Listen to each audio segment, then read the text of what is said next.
I want to move on next to our resident education and assessment panel.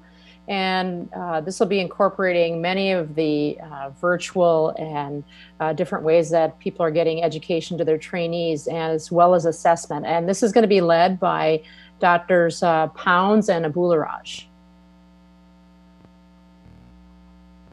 So hopefully you can all hear me. I'd like to welcome you on behalf of myself and Dr. Pounds to the Resident Education and Assessment Panel. We have a wide array of talks today that I think are truly applicable, especially at this point in time with COVID. And I'm looking forward to all of our panelists giving those talks. The way we're going to set this up is a little bit different than the previous ones. We're going to have each talk go and then have approximately 5 minutes afterwards for discussion. That way everything is fresh in everyone's minds and we can address any questions that you all have. All right, we're going to start our first talk here. Okay, great. So today I'm just going to be giving a quick little update on VScore. As you know, this is the combined effort of the Vascular Surgical Board and the APDVS to come up with a common curriculum for vascular surgical trainees. I have an update later on in the business meeting. So with this one, I thought we'd talk a little bit about the history, how it's set up and how we use it and how they've had it used for SCORE and what we'll be able to do with it in the future. So I have no disclosures. Essentially, SCORE was a turnkey curriculum for trainees, and what it did is it contained learning objectives, and with those learning objectives, there were links to key textbooks, references, and then they also had videos and quizzes based on questions that were provided by the program directors. Essentially, it's a user-friendly smartphone interface that trainees can use both on a generic laptop, but can also use on their smartphones or tablets. Originally, it wasn't meant to be a single study source. What was supposed to happen is they were supposed to have the learning objectives and then they would click on the textbook and try to go find the answers to those learning objectives. But the reality is that sort of wasn't very friendly for the trainees and there was little enthusiasm in that regard. I will tell you that moving forward, this is becoming more and more commonplace. Not only is it used for general surgery, but now it's used for surgical oncology, pediatric surgery, critical care surgery, and also otolaryngology. And what they found is that success is predicated upon having both a physician and a resident champion and having weekly didactics that are tied to the curriculum that's provided. So the curriculum was originally approved by the Vascular Surgical Board, and what it included was 128 VScore vascular specific modules and then 169 core general surgery modules. And those core general surgery modules, while there are a number of them, they're meant to address the ACGME core competencies, and they're also meant to make sure that the integrated residents get the core competencies as well in preparation for their training. The content is meant to be the same as that for both the VSite and the written board. So what you see in the curriculum should be the same things that are tested on both the VSite and the QE. The modules were essentially written mostly by the program directors. I'm sure many of you were involved in module writing, and what it's meant to be is for the program directors and by the program directors. Other modules were written by national leaders, but the reality is that this curriculum, well, the actual choice of topics was chosen by the VSB, the presentation of the data and the modules was written by us. So that's important to remember. This sits with us. And then over the past 2 or 3 years, the curriculum committee has edited and revised the modules as needed. I'd like to thank there are 13 different institutions who participated in the trial over the past year. And it's really been a lot of effort, and I can't thank everyone enough. Here are all the program directors and the associate program directors, but there were also approximately 80 trainees who have also participated and sent us back their evaluations on a weekly basis so we better understand what's working and what's not. So what do we do with this? What do we do with VScore now that it's actually out there and ready to use? Well, the best way to think about this is there's the trainee self-study, and then there's the group didactics. So the trainee self-study basically means that they go back into the VScore portal and they see the modules that are associated and assigned for each week. They review the learning objectives. Now they'll also see the answer to those learning objectives, but they can also go to embedded resources, whether those are textbooks or specific journal articles where they can find more information should they want it. They then complete their quizzes, and then they go to their group didactics. So the group didactics are essentially your educational forum for the week, where we review open-ended questions, we discuss the content, and it can or can't be associated with a lecture. At Hopkins and many of the other institutions, we try to associate a specific lecture topic to what was assigned in this week's VScore modules. There are multiple different ways to do it, and we can talk about that a little bit later, but essentially, the majority of places have had residents and fellows do a presentation of the modules and the content, and that can change per week. You can have one resident or fellow be responsible for all the different modules for that week, or you can have multiple different residents and fellows share it. We use it combined with our weekly journal club, where we highlight the seminal journal articles that would be associated with those modules. And then we also use this to practice oral board questions. So we, again, link oral board questions or cases that we've all had here as attendings, and then present them in a real oral board format. One nice thing is that it's very easy to be done virtually once you set it up. It gives the opportunity for a trainee to practice their oral board test-taking abilities. It also forces them to do single image interpretation, which initially was very difficult for our trainees because they're used to scrolling. I mean, our association of our specialty with image interpretation is ubiquitous, but the reality is when you throw up a single image, as they frequently do with the oral boards, it's sometimes a little bit harder. It gives the opportunity for the other fellow or residents to watch their comrade go through the oral board format and sort of struggle and see where they go well and where they don't. And we can also share our cases amongst institutions, which is one of the nicer things with this setup. Here's a quick example of what we have. We go history, we stop at each point to ask them what the next steps are as they would in the oral board format. They have to ask their physical exam, they have to go through the testing, stopping at each point and asking them for what their next plan is. They're forced to interpret imaging. Here's a CT angiogram, the left renal artery aneurysm. And then basically we ask them for their operative plan and go through the surgical procedure and any complications that may occur. So this is one way that we've been using it. The score portal also gives the ability to assess different usages amongst your trainees. So this is an article from the score portal itself, general surgery. And what you see here is over time, it's pretty similar. And there's an uptick in the overall usage at the time or right before their ABSITE exam. And that's pretty commonplace.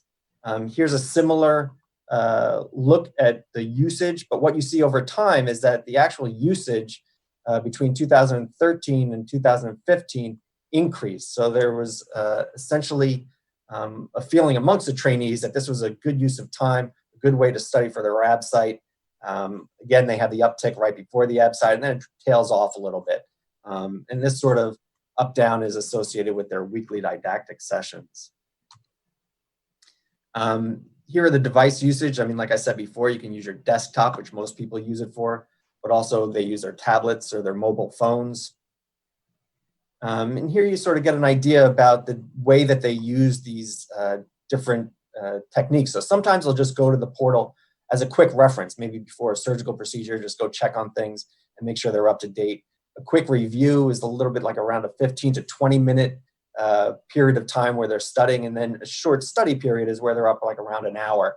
And again, these two, the quick review and the short study period, uptick around the ABSITE. Here's one more study I'll just point out. Essentially, it showed that those general surgical subscribing programs have an overall improved QE pass rate and overall scores. So it seems to be working, and I think that's why multiple different specialties are implementing it. So in conclusion, the key to the VScore success is active involvement of the program directors. I call it a living document, and the reason I do that is if you think about Rutherford's textbook, that comes out every 2 to 3 years, more or less.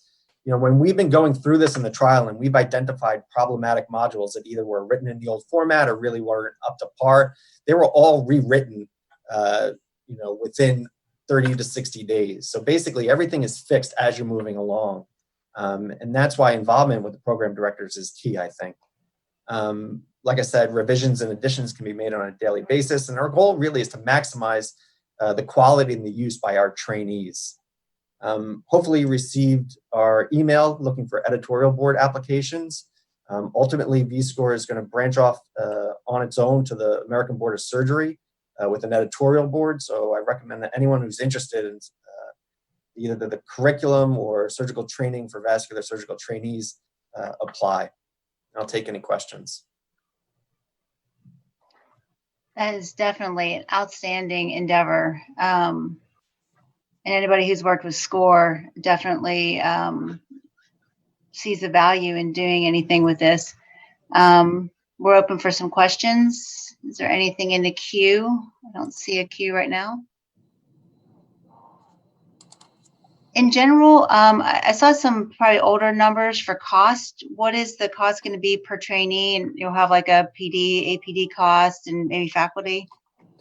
Yeah, so the cost, I'll talk about that during the business meeting, but essentially it's, there are two ways to do it, and they really want to keep it as a separate, program buyout for vascular surgery. So that way we can do all the analytics moving forward. It's $500 per program. That includes program director, program coordinator, and 5 faculty accounts. And then I think it's $175 per trainee. And that, it's nonprofit. It's meant to basically support the staff and support the website. And it has nothing to do with the editorial board. It's just the SCORE portion of the ABS. All right. And that includes, you probably have to get rights to like the textbooks and things like that. Yeah, I'll go through all that later, but yes. Any other questions? Okay, so I'll introduce our next talk. Our next talk is going to be Dr. Sal Scally, who's going to be talking about RPVI, best practices, Pegasus, and can we develop a vascular ultrasound curriculum? All right, well, thank you for the opportunity to present today. I have no relevant disclosures other than the fact that I am also the medical director for our vascular ultrasound labs at both the university and the VA hospitals. That's relevant for my division because most of what I'm going to talk about, and then when I go on to the idea of curriculum development, all of that responsibility falls on the shoulders of the medical director in our division, which is relevant for other divisions who are considering formalizing their curricula for RPVI training, because there often needs to be a physician champion. Just a brief overview, we're going to go just a little, because it is a diverse audience and some of the non-clinicians who are involved in this meeting may not be familiar with the credential or the exam process. I'll certainly go over some of the more relevant preparation materials that are out there. Everybody's heard of Pegasus, but there are many other opportunities for people to engage in when they're prepping for this exam. Then I'll go over sort of a brief thing about curriculum and then what it is that we've done here at UF that's been successful for us, and then I'll leave it open for discussion and questions. So I think all of us are probably familiar with the idea that there are a lot of different credentialing agencies out there, the most common being ARDMS, which obviously gives out the RVT credential. And then more recently, it's the Alliance for Physician Certification and Advancement, or APCA, which provides the RPVI credential. For those of you who aren't aware, there are a lot of prerequisites. Oftentimes, you obviously have to be a licensed physician, either MD, DO, or an equivalent. You do need to show evidence for at least 500 consecutive cases in the prior 36 months, 100 of which could be didactic or simulated. There is a specific form application letter that you have to fill out, and they're online. They're excellent examples. They don't allow stamped signatures on these. They do need wet signatures. And importantly, you have to have a way of tracking the patient log of what types of studies and mentored interpretations actually occurred for the trainee. And they actually provide these Excel files on the APCA website. In terms of what you have to document, the cases are all distributed across 6 different domains cited here, including carotid duplex, transcranial Doppler, arterial, physiologic, and duplex scanning, as well as venous duplex and visceral imaging, which includes renal and mesenteric. Importantly, no more than 50% of your total cases that are in that case log can come from any one of those single domains. It's a pass-fail decision on how the examinees are actually notified. They are given their scaled score so they can try to understand how they did against the population. A 555 is the required pass score still. There are 185 questions on the exam that are distributed across those 6 domains, which I highlighted. There's a lot of anxiety that's provoked in the trainees about the physics, but that's only 15% of the total exam is dedicated to physics, instrumentation, and quality assessment, with the remainder, the 80 to 85% being really about interpretation. In terms of preparation, what's currently done, I mean, I think I've heard a lot of people, and I've gone to a lot of different courses over the years as the vascular lab director at our institution, trying to find different resources, but there's a lot. If you go online, you can sort of find any number of these purveyors, Pegasus obviously being one of the more common, but there are a lot of other excellent ones. They all do come with a cost for the most part. These are some of the more expensive examples. I mean, costs as low as $100 up to thousands of dollars. Some of them will actually come to the institution and do in-person sort of focused training, or it's online training. So there are many different resources. The cheaper resources that you can access are either through SVS or some of the regional societies at their various meetings will put on postgraduate courses for people to attend. There's some things you can access through Expert Consult. And actually a really nice resource is the APDVS actually offers practice exams for a relatively nominal fee of $25 per exam. You have a limited access window of time. There's 25 questions, but these are actually really, really nice. And I've downloaded a lot of these questions over the years to develop a question bank from our trainees. The curriculum that's currently suggested by APCA, they don't have a specific curriculum outlined. It's sort of these generalizations that are made. Talks about having didactic instruction and training and interpretation for vascular lab studies. Because it's not specified, they just stipulate that they'd like to see at least 30 hours of didactic instruction and 40 hours of observed and supervised participation in a vascular lab setting, which leaves a lot to sort of interpretation, if you will. Some of the best practices that they've described include integrating your curriculum with your program's existing curriculum, and probably has to have that combination of didactic and hands-on elements. There is probably appropriate to have some form of periodic assessments with practice questions, and then have some other electronic resources, whether they be static or interactive, to sort of help the trainees. And very importantly, as previously alluded to, for the purposes of actually applying for the credential, you need a method for case log tracking. Here at UF, the way it's worked for us is I actually, I guess it's been 9 years now that I've been the medical director of both labs. I developed a 12-month curriculum because I was asked to do that. We recognized that it was sort of a blind spot for our fellowship, and this is well before I ever became the fellowship director. And I developed a curriculum. It's one that I revisited every year after I got feedback from our own trainees. It has built in a physics review. It has physics questions. I do this at the beginning of the year. It's because it's on a 12-month cycle. It's repeated for our 5 and 2 fellows, obviously twice during their training time with us. We do have text-based chapter readings that are assigned, and the curriculum is given to them at the beginning of each year, so they know exactly what chapters. And our monthly conference schedule, as you can sort of see here, highlights where it would fall with our vascular lab. We do try to align it with the given curricula, whether it be the Rutherford, and now we've sort of tried to align it when possible with the VScore curriculum. I provide the monthly didactic. It's usually a 45 to 60-minute interface.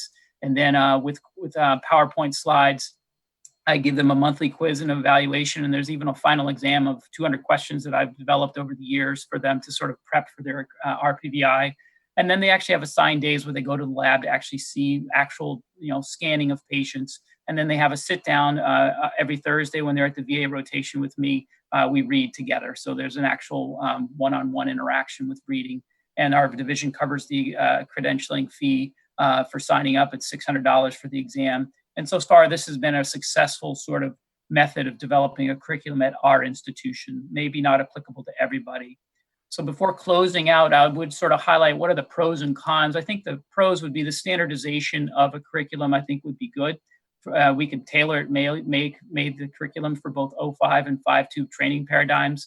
It would be accessible for all programs, and it would put everybody on a level playing field.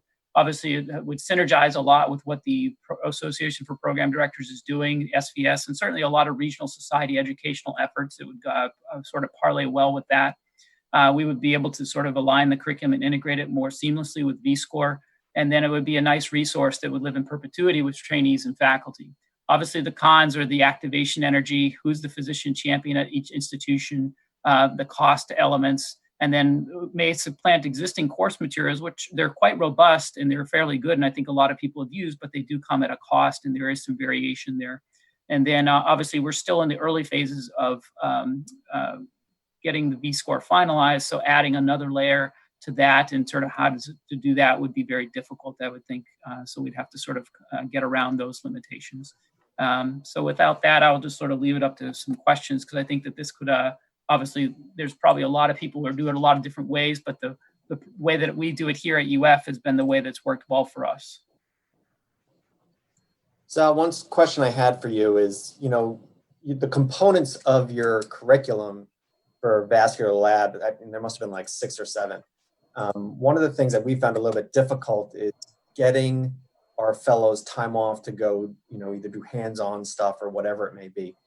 If an institution is struggling a little bit to do all the components that you show, what do you think have been the most integral components of your curriculum? And then again, are there any differences between the vascular surgery fellows and the integrated residents in terms of it? That's a good question. We don't have integrated residents here, so it's hard for me to comment on that. I can say this. We're fortunate that we have a VA rotation, and it's obviously when the fellow comes over here, because I'm the physician champion for this part, I'm the one who does all the reading for them, so they spend time with us. So that would be a potential challenge, a challenge that a lot of centers would have to face if they don't have one of those blocks built in where there's more bandwidth for the fellow and or a faculty member to actually do this. So I actually read with them one-on-one, and I found that a lot of the fellows, particularly in that first year and those first few months as they're sort of getting integrated in the fellowship, have all told me that was very helpful for them, for me to literally take them through weekly with how to actually read ultrasound. And that's all supplemented by obviously the curriculum, which I provide for them online, and I have them, they have access to the question bank, they have access to all of the PowerPoints that I developed over time. So, but yeah, that would be a significant challenge. I've found that that's the best feedback I've gotten is when fellows have said, boy, I really enjoyed having a chance to actually sit with a physician and read in real time with studies. I recognize that's difficult and it would be difficult to reproduce at all centers, but that's the thing I've heard. And actually, we've used it as a recruiting tool. Every time I've had feedback from people who've sort of come through UF, they say, boy, that's really unique. You guys actually have you have dedicated time and you're sitting with the fellow and reading. And we say, yeah, but I also, I didn't have that in my fellowship. We had training, but there wasn't me sitting with one of the faculty members doing reading and interpretation. That just didn't exist where I trained. Okay, great. Thank you. That was an excellent talk. In the interest of time, we'll move on to our next talk, which will be assessment tools, what works, how to do it well, by Dr. Bridget Smith. All right, I have no disclosures, and I apologize if I'm a little difficult to see. It is frustratingly sunny here in Utah today behind me. My goal for the next 5 minutes is simply to set us up for some robust discussion about gaps, challenges, and best practices with assessment. The topic of what works and how to do it well is a fairly large topic to cover, and unfortunately, the short answer is it's complicated. So in order to discuss what works, we have to first be really clear about what we want to assess and why. The ACGME provides us with the what through these 6 core competencies and their associated milestones. And in terms of why, we need to consider that assessments come in 2 flavors, formative and summative, and where formative assessments are meant primarily to guide future learning. So throughout residency and fellowship training, we generally use assessments for formative purposes and low to moderate stakes uses. So this is where I'll focus for the next few minutes.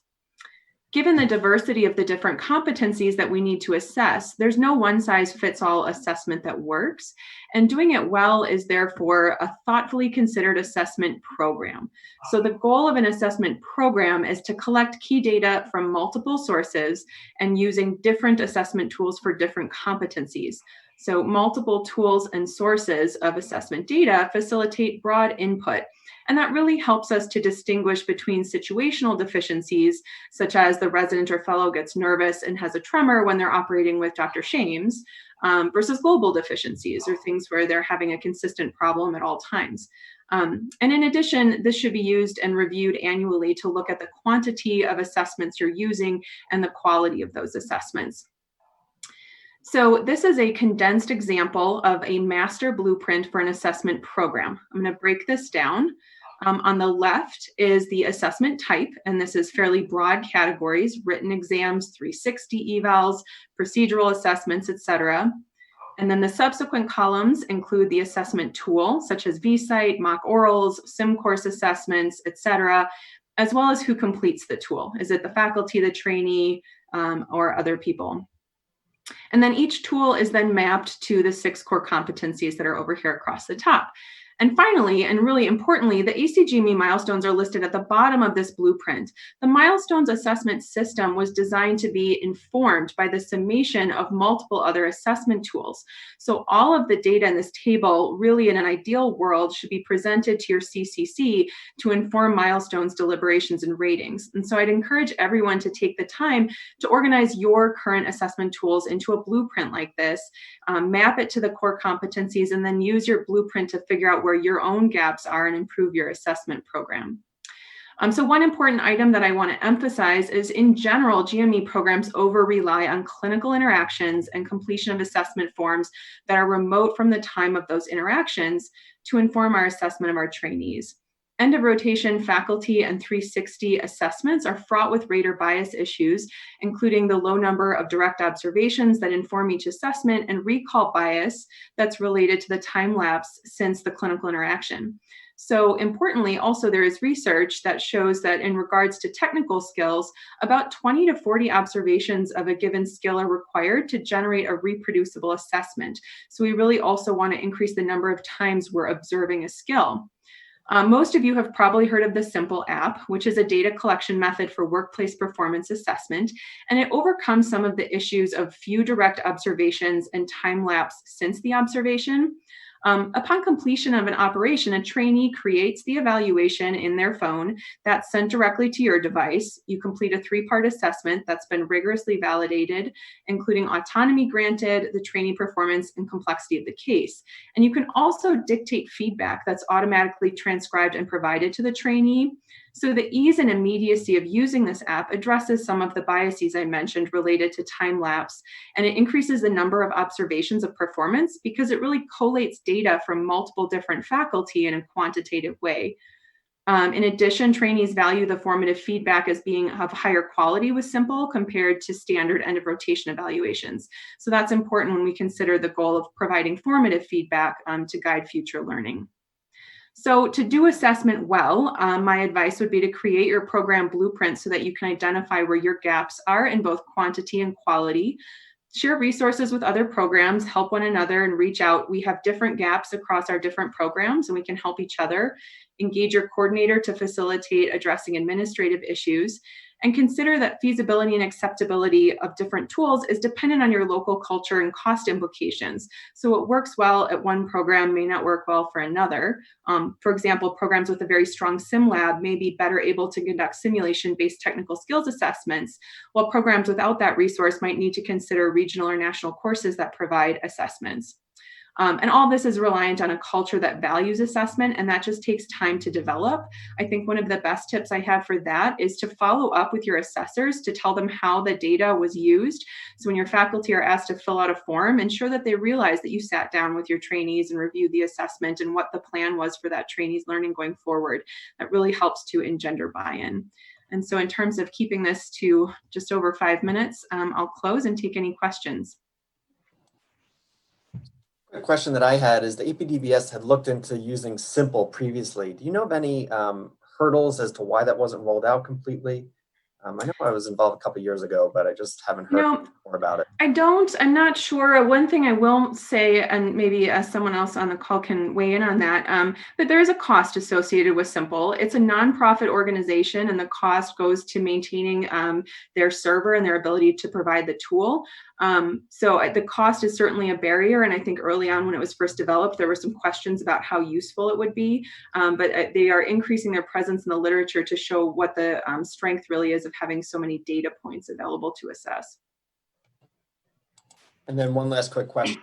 If there's anything in terms of your big old grid, what do you guys find the most helpful? Like if you had to say to someone, you really need to implement this really resonates with the trainees, what is it on your grid? I guess I wouldn't say that it's any one thing on the grid that resonates with the trainees, as much as it's taking the time to sit down for the one-on-one discussion about what the assessment data means, and avoiding the temptation to be quick and easy and send them their VSite score. Send them their VSite score, but meet with them and talk about it and discuss where those deficiencies are. I think that's what gives any given tool strength, is when you actually provide that conversation for your trainees to give them feedback to improve. Bridget, I have one quick question or one comment. We have the VSite, the simple app, and I think there's a hesitance just for the general surgery residents and for the fellows as well to initiate that, for them to send it to you. But you can actually do it and do it for them. You don't have to have them send it to you in your box. So, when I do a case, I'll actually create it and do it and send it to them and say, I'm going to, do this, or I don't even sometimes announce it. I'll just send it to them. As long as you do it within 2 days, it's still there and it's a valid, assessment for them. Great, thanks. That's good to know.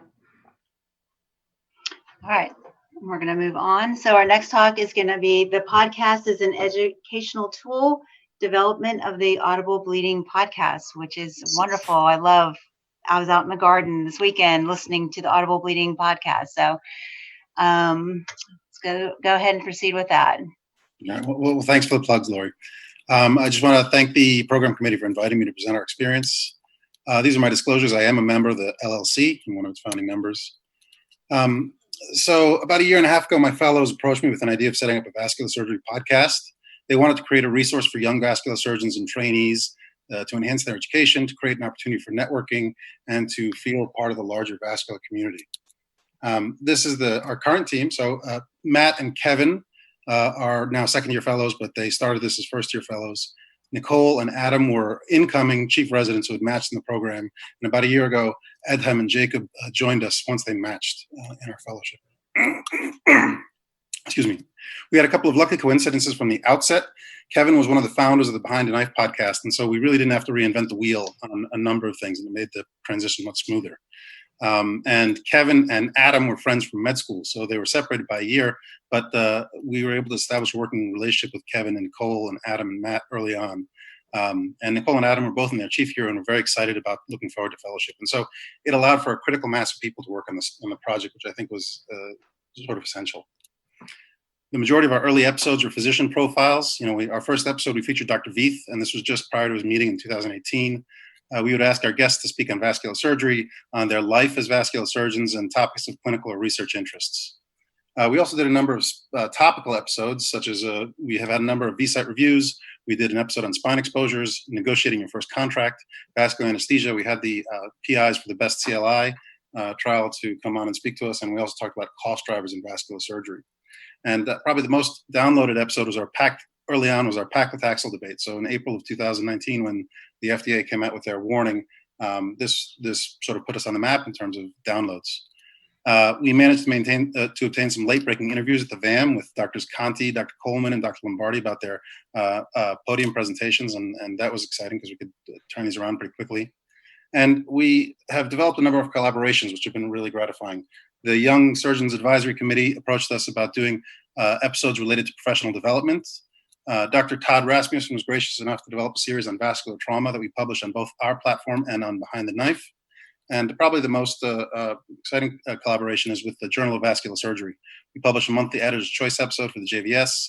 Every other month, we publish an episode on the Journal of Vascular Surgery, Venous and Lymphatic Diseases, and we've had a couple of Meet the Author episodes.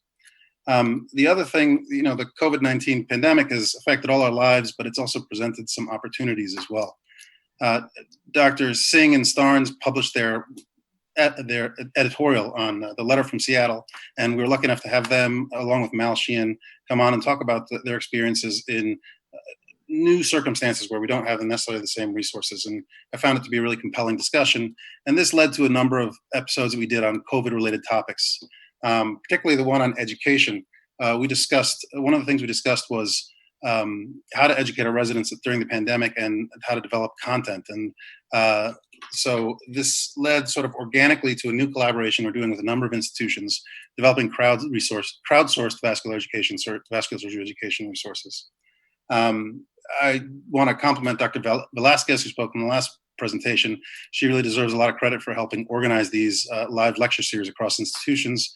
And also Dr. Eit and his How I Do It lecture series has been a fantastic addition for our fellows. And we've been recording all these lectures, and we're in the process of editing and publishing them to our YouTube channel and website as quickly as possible. This is a graph of our daily downloads. Over the past year and a half, we've had now 90,000 downloads. There was a gradual increase with two notable spikes. One was around the paclitaxel episode, and then the other was at the time when we published the letter from Seattle.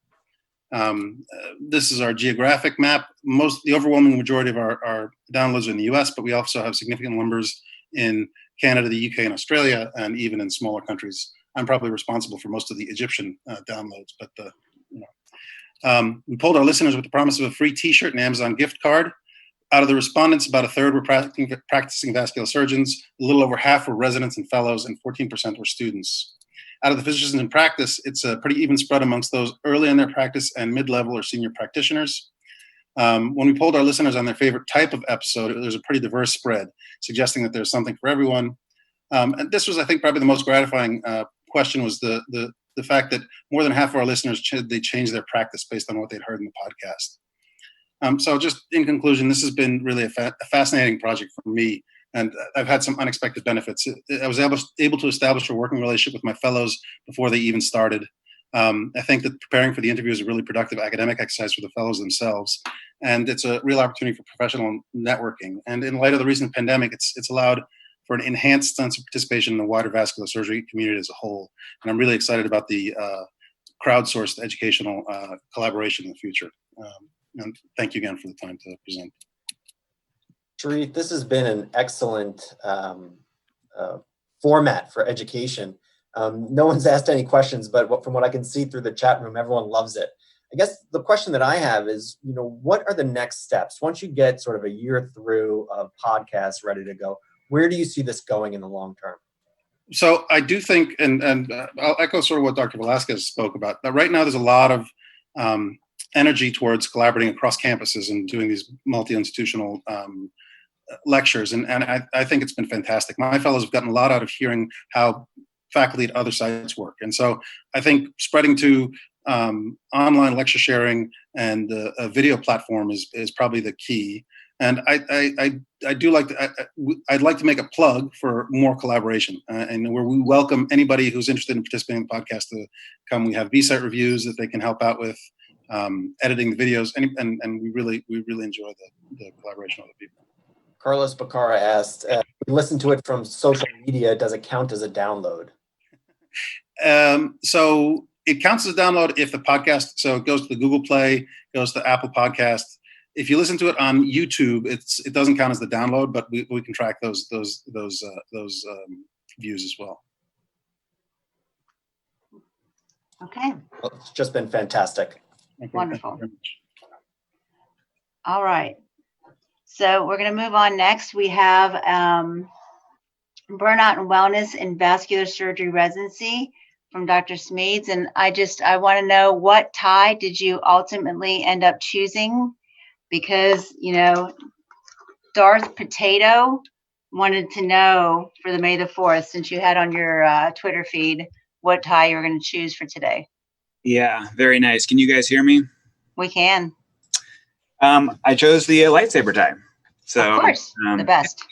And somewhere back here in this cluttered office is hidden a Darth Vader. So if you can find it during my talk, you win a special prize. But so today I'll be talking about wellness and how to mitigate burnout. My screen's showing up there okay? We see you so far. Okay, hold on one second. All right, so today I'll be talking about wellness and how to mitigate burnout. I don't really have any financial disclosures relevant to this talk. And I will say, if you're thinking this is the kind of burnout that you're going to hear about, you'll be very sad in this lecture. So burnout is a work-related syndrome. It involves emotional exhaustion, depersonalization, a reduced sense of personal accomplishment and self-efficacy. It occurs in individuals who do people work. It was first defined by a guy named Herbert Freudenberger, who was an American psychologist, and he coined the term in 1974. And he said it was the consequences of severe or prolonged stress and anxiety that were experienced by the healing professions. So burnout, ever since its origin, has been attributed to doctors and those in the healthcare environment. He said that the causes were that when people had too high of ideals and they felt they needed to sacrifice themselves to help other people, that's when they would get burnout. Now, burnout is prevalent in all levels of medical training. It's been described in almost every level in the literature. And there are a lot of profound consequences of this from both a professional and a personal side of things. On a professional side of things, it results in poor judgment in patient care. It can lead to hostility towards patients and medical errors, increased adverse outcomes. And you might see that the physicians have a diminished commitment and dedication to their work environment. They'll have difficult relationships with their coworkers, and they'll become disengaged. On a personal side of things, you'll have increased levels of depression, anxiety, sleep disturbances, broken relationships, dependence on alcohol and drug, marital dysfunction, early retirement, and ultimately it can result in higher levels of suicide. So there are a lot of people that are harmed by burnout. That includes the individual, the patients, family members, your coworkers, and ultimately the healthcare organization, which can result from decreasing patient satisfaction scores, increasing physician turnover, and the costs related to that. So what causes burnout? There's a huge long list, and it would be well beyond the scope of this talk to talk about all the causes. But ultimately, it comes down to things such as lack of control or autonomy over your job, unclear job expectations, increasing time pressure, and only being valued for productivity, having dysfunctional workplace dynamics, having extremes of activities. And this is often described as excessive work and administrative tasks as compared to what you really want to be doing. And the electronic medical record comes to mind when you think about that. A lack of social support in your job or your personal life, and a work-life imbalance. And most people that look at burnout really describe this as being the major cause for burnout, is an imbalance between your work and your personal life. Now, this isn't the same for everybody, and it's a fluid thing that changes from day to day. So what you need on any individual day might be different. At one day, you might need the things that you strive for in work, and other days you might need the things from your personal side of life. But it's being able to prioritize these things between personal and professional activities and having time off between these activities that allows us to maintain a lack of burnout in our lives. Why do physicians struggle with a work-life balance? We're typically type A people. For those people who forget what type A people are, these are the impatient, competitive, work-obsessed, achievement-oriented people. A lot of those people, a lot of those terms describe a lot of people on this talk. If you look at the origin of our job titles, resident or house staff, we were literally living in the hospital as physicians. If you look at residency work hour reforms, we're still working a tremendous amount of time. 80 hours per week leaves only 88 hours per week to do everything else you need to do in your life.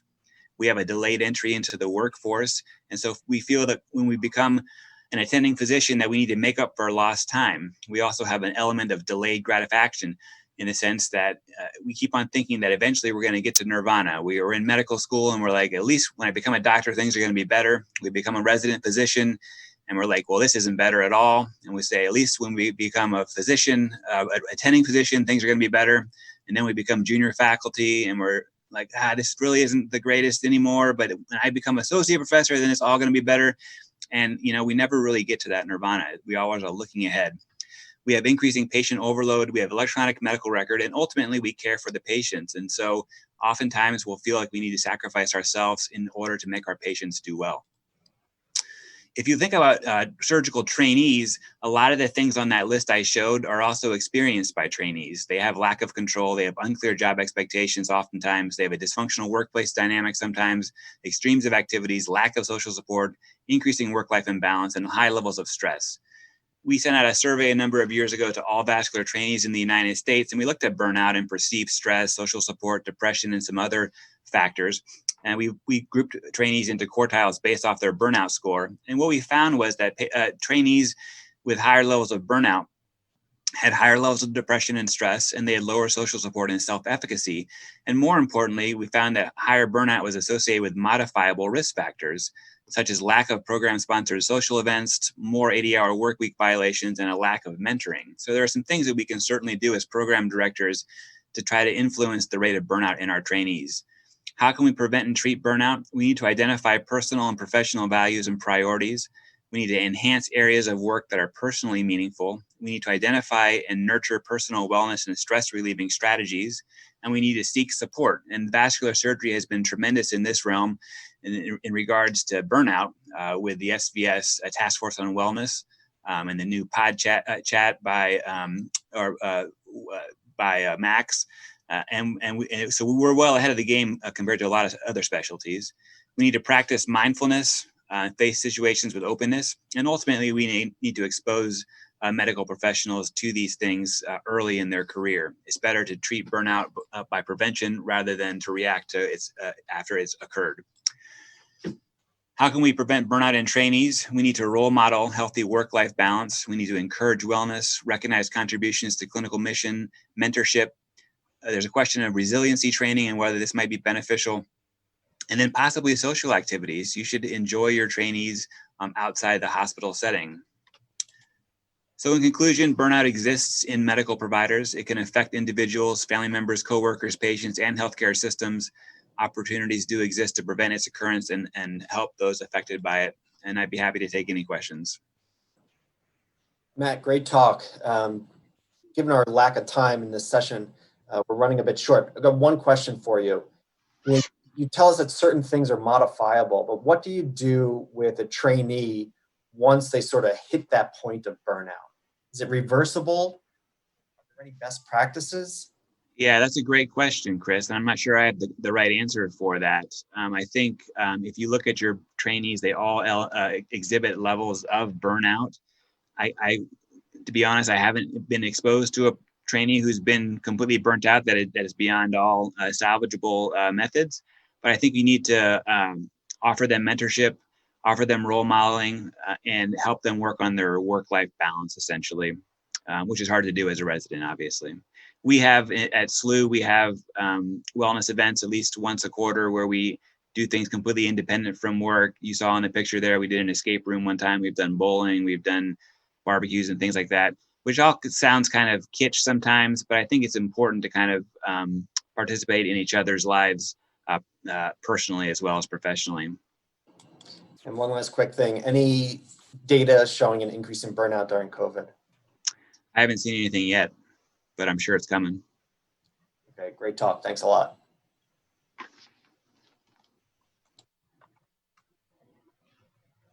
All right. And then our last talk here, we're going to have establishment of a Telemark Oral program with Dr. Jay Kumar. Priya, you're up. Hi, everyone. My name is Priya Jayakumar. I'm the Assistant Program Director at UT San Antonio, and I'm going to be discussing a Telemark Oral examination and some of the benefits and our program's experience. So I have no relevant financial disclosures. I'm basing this talk on my experience with regional mock orals that we've done in conjunction with UT Houston and their vascular department. So why is the mock oral useful as a learning tool? It provides objective feedback to a trainee based on their fund of knowledge, their assessment of patient safety, as well as their technical expertise. But as physicians who give mock orals, we all know that there's a secondary assessment, a hidden curriculum that happens when the examiner judges the trainee on their thought process, their confidence level, and their overall communication skills. So our experience at UT San Antonio, we conducted telemock orals, which was regional. We had 4 faculty participate at UT Houston and 5 faculty at UT San Antonio. We had 5 trainees, both in a 0-5 training paradigm as well as in a traditional 5-2 fellowship. And we utilized Zoom as well as having physical locations. This was well before COVID. So to go through some of the specifics of our mock oral examination and some of the things that we've learned, this is a sample of what I would provide the examiner with. I think it's useful because it allows for a greater question bank. You can have the other institution provide their representative images and questions. I tend to be very specific in what I give the examiners so that it makes their expectations for answers realistic, more objective, and standardized. The images that you see here, I print separately on a piece of paper without the background so that the examinees can see the image during the question. This is a scoring system that we use. These 6 major objectives are based on the American Board of Surgery essential attributes of a certifiable surgeon. We've had about 3 different versions of this, and I think this is the simplest but most comprehensive, and it does provide the trainee with decent, very specific feedback on how they answered their questions. And of course, by now, I think we're all Zoom super users, having gone through the whole COVID thing and everything's moved online. So I think some of this is now common sense. But some pearls and pitfalls that I encountered, of course, you should always download the software, familiarize yourself with its use ahead of time, have a backup device or charger or battery available. We had some cell phones die and problems with that. Figure out a mutual time that works for both institutions and all participants. As we branch out and start doing this more than just regionally, I think, time zones will have to be coordinated and things like that. Send the schedule ahead of time to all the participants, include everyone's cell phone so that if they're not in the right place at the right time, you can contact them. I think doing this in a video teleconferencing way is very good because it's also recordable. So the trainees can, get their feedback and then watch their performance, similar to like football players. I think it's very useful for them to see what their nervous tells are and some of the other feedback that they've been giving about how they're answering questions. In terms of pitfalls, there can be a slight time delay just because of differences in technology and platforms. I recommend building 5 to 10 minutes of flex time in between the rotations that you schedule, because some people will be doing these in person and others will be doing it through video conference, and that allows for the physical movement and switching of rooms. Ambient noise can be distracting, so headphones can help, and HIPAA compliance. So we kind of ran into this. So Zoom is HIPAA compliant, FaceTime is not. And so when, we had some problems with Zoom, we went to FaceTime, but I was told in retrospect that it's not HIPAA compliant. And in general, my questions tend to be, with all the personal information removed, but if every institution isn't doing that, that could also be another issue. And finally, some comments that we got on the left-hand side of the screen, you'll see some comments from faculty. The scores and comments are helpful. Interesting that many of our comments mirror our own assessment, even though I've been working with the residents for many months and the evaluators only had a couple of hours. And then on the right side, you'll see some comments from the trainees. That was really helpful. Hope to do a couple more times before the real deal, and great initiative. That's all I have. Priya, that's a great talk. I'm sure as you know, Matt Smeds is coordinating a national virtual mock oral. In your experience, if you were to say to him, what feedback did you get from trainees, something specific that was most helpful in their ultimate, certifying exam? I think the trainees tend to say that actually what they like the most is their testing of the fund of knowledge. So we tend to do, the big important categories: aortoiliac occlusive disease, TOS, dialysis access. And so I think it really helps them to be given a focused problem and then practice going through their workup and how they're going to approach that problem. Hey, Chris, can I say something real quick? Oh, sure. Go ahead. Like Chris mentioned, we just recently this week are starting a national virtual mock oral. There's 17 centers. We have 45 trainees. I've been stumbling through some of those rooms this morning, helping people with that. I wish I had known about your endeavors. I would have included your centers. I kind of just reached out to people that I knew for those centers, but hopefully moving forward, we'll be able to have a lot more people doing those virtual mock orals, because I think it really gives the trainees a different experience if they're being examined by people they don't know rather than their own faculty, which I think is very important for the real orals. And I think it's really important for integrated residency programs, because these people don't have exposure to a lot of mock orals in the past. People who do fellowships frequently have mock oral experiences in their general surgery training, and then they take the real oral boards, obviously. And so they have a lot of experience doing oral exams, but the integrated residents, I don't think, have enough exposure to the mock oral experience. So I think that what you did was very important. I wish I had known. I would have collaborated with you early on. Yeah. I think it was definitely a good experience, I know, for us, because it gave it wasn't the same people with the same prejudice examining the same people over and over again. It was just a fresh view. So. In the last couple of minutes that we have left, I want to welcome Maria Velasco, who's the ABSC president-elect. Maria, over the past number of years, what have you seen as major changes within your institution related to educational content for your fellows and trainees? Maybe you can tell us a little bit about what's going on. What I have seen work is more involvement with our faculty in terms of mentorship. We definitely have created advocate groups for our faculty as well as with our residents to be able to communicate with one another. And also for vascular lab purposes, we definitely have started to add that to our curriculum, where we now have our intern do like vascular lab portions. And we're starting to get our fellowships also involved with reading of images and so forth. So definitely including them more in the creating process of the curriculum is a big plus that is working for us. And what we have not seen really work is the older generation or the older faculty members, kind of getting them to accept the new changes that are coming or the new things that have been coming, getting them adjusted to understanding new methods has been interesting. Interesting. Well, our time is up.